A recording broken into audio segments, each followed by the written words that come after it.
Hey there, I'm Lisa, and I'm here to share a story about breaking free from old patterns and escaping the grip of a toxic relationship with my ex-husband, Jackson. This journey has been a roller coaster of ups and downs, but it ultimately led to self-discovery. I'm sharing my story for all the women, and even men, dealing with similar situations, hoping to inspire them to take a stand against what is wrong. Let me begin by telling you about Jackson, the man I once thought was my everything. We met in college, and he had that classic bad boy vibe that made me starry-eyed. Little did I know that beneath that magnetic exterior was a world of chaos. After graduation, he proposed, and I said yes.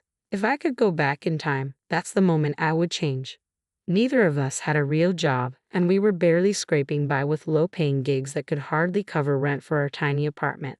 Back then, it felt like an adventure, but looking back, it was a big red flag. Jackson always claimed he loved me more than life itself, showering me with affection. But as time passed, I realized it wasn't love, not the healthy kind anyway.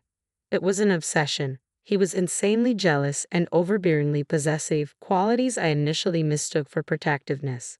Jackson had a knack for turning innocent situations into full-blown dramas. I lost count of the times he got jealous over people simply smiling at me. He even got mad at my cousins for being close to me. I convinced myself it was his way of showing love, but deep down, I knew something was wrong. Things escalated when he asked me to quit my job because he didn't like the guys I worked with. "Babe, I need to talk to you about something. I think you should quit your job." "What?" "Why, Jackson? Don't you trust me?" "It's not about trust, Lisa. It's those guys you work with. I don't trust them. You can't just hide me away from the world, Jackson." "I wish I could, babe. I just worry about you. It's not a safe world we live in. You don't get it. With my degree, I can get a better job, which means a better life for us. You know I have a degree too from the same college. I'm a bit slow right now, but I promise one day I'll provide everything you deserve. It's not about what you can provide. I never doubted your ability. I need to work on my career too. Independence is crucial these days. I just can't stand the thought of any guys getting close to you. It's your call now. It's either me or the job. I would choose you in a heartbeat."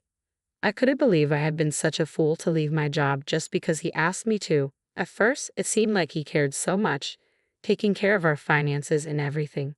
But it didn't take long for me to realize he wasn't just overprotective. He was controlling. He didn't want me to go out with friends, even for innocent nights out. He claimed he was worried about my safety, but in reality, he was more concerned about losing control. Then, a new problem arose. Jackson started getting into gambling. At first, it was just occasional poker nights with his buddies, but it quickly escalated. Soon, he was spending our hard-earned money at casinos and betting on sports events. When I tried to talk to him about it, he brushed off my concerns, saying it was just a way to relax and have some fun. But it wasn't fun anymore. His obsession with gambling took a toll on our finances. Bills piled up, and we struggled to make ends meet. "Jackson, babe, we need to talk about your gambling. It's spiraling out of control and affecting both of us." "What are you talking about, sweetie? I can handle it. It's just a bit of fun." "Fun? Jackson, we're drowning in debt, and you've lost so much money lately. It's not fun anymore. It's an addiction." "I can't believe you're accusing me like this. I know what I'm doing." "Jackson, please, for me?" "Okay, maybe I'll try to cut down a bit. Just for you, love." One day, Jackson came home carrying something I could never have imagined in my wildest dreams, a stack of divorce papers. My heart sank as he handed them to me. Despite the challenges and struggles, I thought we were in this together. "Jackson, why? We've been through so much together. We can work through whatever this is." "Lisa, I don't know. It just felt like the right thing to do. We're not living the dream life we thought we would. Even though I love you, I can't keep going like this. It's over for me. We promised each other we would stick together no matter what. I know we made those promises, but things have changed. This is happening. You cannot stop it. I'll see you in court." After the courtroom procedures, our 3-year marriage ended just like that. I couldn't find closure in the vague excuse he gave for ending our marriage. The thought of reaching out to him one more time to rekindle the old flame was tempting.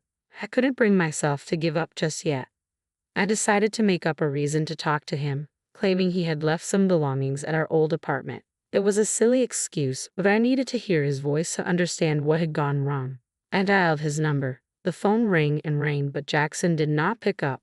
I felt a pang of disappointment, but didn't give up. I left him a heartfelt voicemail, pouring out my feelings and asking him to call me back. Hours turned into days, and there was still no response. A week later, after countless attempts to reach him, I received a message from my phone provider. You cannot send messages to this conversation. I assumed he had blocked me, making it clear that he had moved on. It was one of the biggest mysteries of my life. Jackson, the man I thought would be by my side forever, had disappeared without a trace. What had gone wrong? Why had he given up on our marriage? Why had he walked away without a proper explanation? It was then that I knew I had no choice but to move forward. With my parents' financial support, I picked up the pieces of my life and started on a journey to rebuild myself. It wasn't a walk in the park, but I was determined to bounce back. I realized that to boost my career prospects, I needed to upgrade my skills. So, I dove into self-improvement, determined to add some impressive new bullet points to my resume. After a lot of hard work and personal growth, I landed a gig as a junior brand consultant at a fancy arts and antiques company. This was a big deal for me and a clear sign that my efforts were paying off. Little did I know that this job would lead to even greater things. Within a year, my commitment and hustle caught the attention of my bosses, and I was promoted to the main brand consultant. Finally, I could start securing my financial future. But wait, there's more to my story. I also met someone who would become very important in my life. His name was Joshua, and he's now my husband. Our paths crossed at the grocery store when he bumped into me. Hey, I've seen you somewhere. Are you Jackson's wife? Yeah, that's me, his ex-wife. I remember now. I once did some business with Jackson and he got ridiculously hammered. You had to swoop in and save the day. Ah, that infamous night. It's a hilarious yet dark tale for sure. So, what happened between the two of you, if you don't mind me asking? I don't know myself. It's a long story. Well, can I have your number, and we can talk about it over coffee if you want? Sure, why not? Great, looking forward to hearing that story. After that casual coffee date with Joshua, we talked about the infamous night when Jackson was, well, Jackson. As I started sharing my side of the story, Joshua really listened. He wasn't just hearing me, he was genuinely listening. It felt liberating to have someone care enough to understand what I had been through.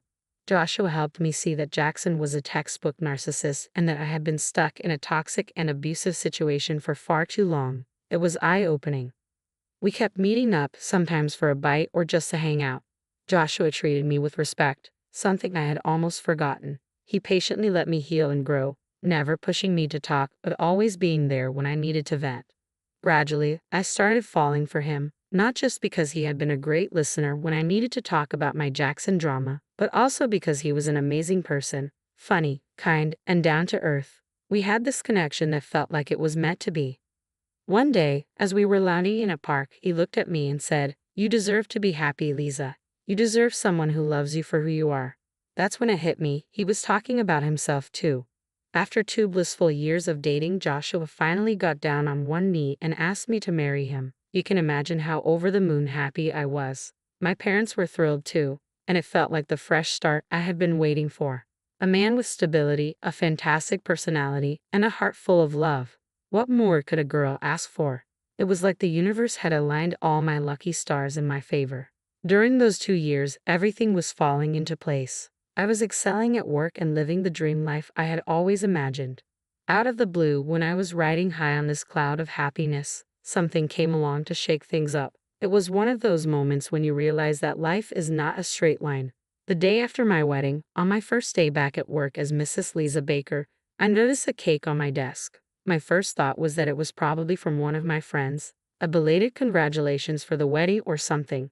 But as I opened the box, my heart sank. There, in big bold red letters, the cake spelled out CHETR. I quickly closed the box before anyone else could catch a glimpse of it. So there I was at my desk, wondering who had played such a sick prank on me, when my phone rang with an unknown number flashing on the screen. "Hey there, Jane. It's me, Jackson.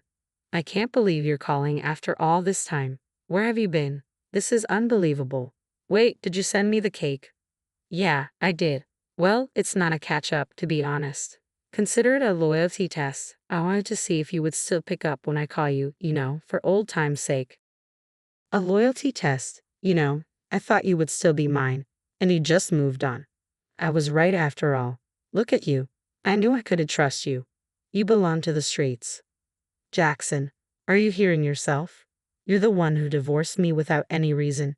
And now you're calling me names when I moved on. Oh, I heard about your little wedding that happened yesterday, Lisa. I hope I'm not disturbing you on your honeymoon. How on earth did you know? News travels fast, especially when your ex-wife is hooked up to your old business acquaintances. That doesn't give you the right to call me and complain. You made your decision, and I made mine. Lisa, you've always been a bit helpless, haven't you? Huh, I bet you couldn't pay your own bills. That's why you clung to that poor Joshua. I must say he has grown a pair too. Can't we just move past this?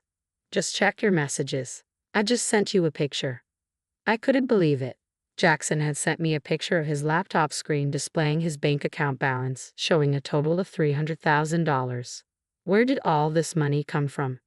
Gambling, among other things. Turns out you were the one holding me back all along. You didn't stay loyal, did you?